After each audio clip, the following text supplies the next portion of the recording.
അപ്പോൾ പെരുന്നാൾ ദിവസമൊക്കെ ആയിട്ട് ഒന്ന് റാസൽ ഖൈമയിലെ തീരപ്രദേശവും കടലൊക്കെ ഒന്ന് കാണാമെന്ന് കരുതി. നമ്മളവിടുത്തെ പോലെ നല്ല വൃത്തിയും വെടുപ്പുള്ള കടപ്പുഴ, നല്ല രസമുള്ളൊരു വെള്ളാറങ്കലൊക്കെ.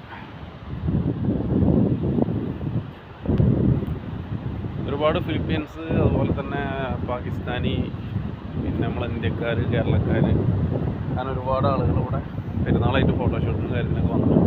ഒരുപാട് ആളുകൾ അപ്പുറത്തൊക്കെ.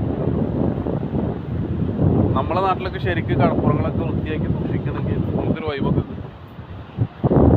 പക്ഷെ നമ്മളാരും ചെയ്യണമല്ലോ. ഇവിടെയൊക്കെ കാണുമ്പോൾ നമുക്ക് പൊന്നാനി കടപ്പുറത്തിൻ്റെ ഒരു ഫീലാണ് ആ ഭാഗം കാണുമ്പോൾ. ഞാൻ കാണിച്ചു തരാം. കറക്റ്റ് ഇങ്ങനെ നോക്കുമ്പോൾ നമ്മളെ പൊന്നാനി കർമ്മട അവിടെയൊക്കെ പോയ പോലെയുള്ള ഒരു ഫീലാണ് വരിക. ഇങ്ങോട്ട് നോക്കിക്കഴിഞ്ഞാലാണ് പർവ്വതങ്ങളും മലകളും. ഇത് ഷാമിലുള്ളൊരു ഹോസ്പിറ്റലാണ്. ഒരുപാട് ആളുകൾ കടപ്പുറത്തും അതിൻ്റെ അപ്പുറത്തൊക്കെ ആയിട്ട് തമ്പടിച്ച്. എന്തായാലും നൈസ്. ഒരു എന്താ പറയുക, ഒരു കച്ചറ പോലെ ഇവിടെ കാണാൻ പറ്റുന്നില്ല നമുക്ക് ഈ കടപ്പുറത്ത്.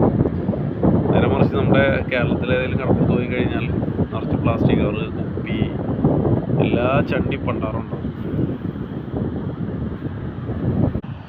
എനിക്ക് ഭയങ്കര രസമായിട്ട് തോന്നിയത് എന്താണെന്ന് വെച്ച് കഴിഞ്ഞാൽ, ഈ കാണുന്നൊരു മല ഉണ്ടല്ലോ, അത് നമ്മൾ ഷോപ്പിൻ്റെ ഒക്കെ ഏകദേശം ആ ഭാഗത്തായിട്ട് നോക്കുമ്പോൾ വളരെ ഒരു ദൂരമായിട്ട് തോന്നും.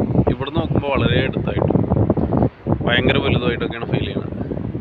നേരെ മറിച്ച് അതിൻ്റെ അടുത്തേക്ക് പോകും തോറും അത് കൂടുതൽ ദൂരത്തേക്ക് പോകണ പോലെ, ചെറുതായത് പോലെയൊക്കെ ഇങ്ങനെ ഫീൽ ചെയ്യും. സാധാരണ നമ്മൾ ദൂരത്തേക്ക് പോകുമ്പോഴാണ് ചെറുതായി വരിക, അടുത്തേക്ക് വരുമ്പോഴാണ് വലുതായി വരിക. ഇത് നേരെ മറിച്ചാണ് എനിക്ക് ഫീൽ ചെയ്യുന്നത്.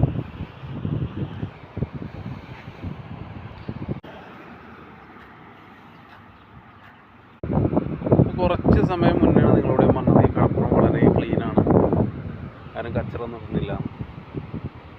അപ്പോൾ സ്വാഭാവികമായിട്ടും നമ്മൾ ഇന്ത്യക്കാരെത്തിപ്പെട്ടാൽ എന്തായിരിക്കും അവസ്ഥ? അതാണ് ഇവിടെ കാണുന്നത്.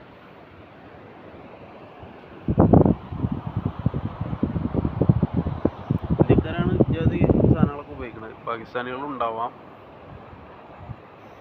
ഇങ്ങനത്തെ കുറച്ച് കവർ അവിടെ ഇവിടെ കിടക്കുന്നുണ്ട്.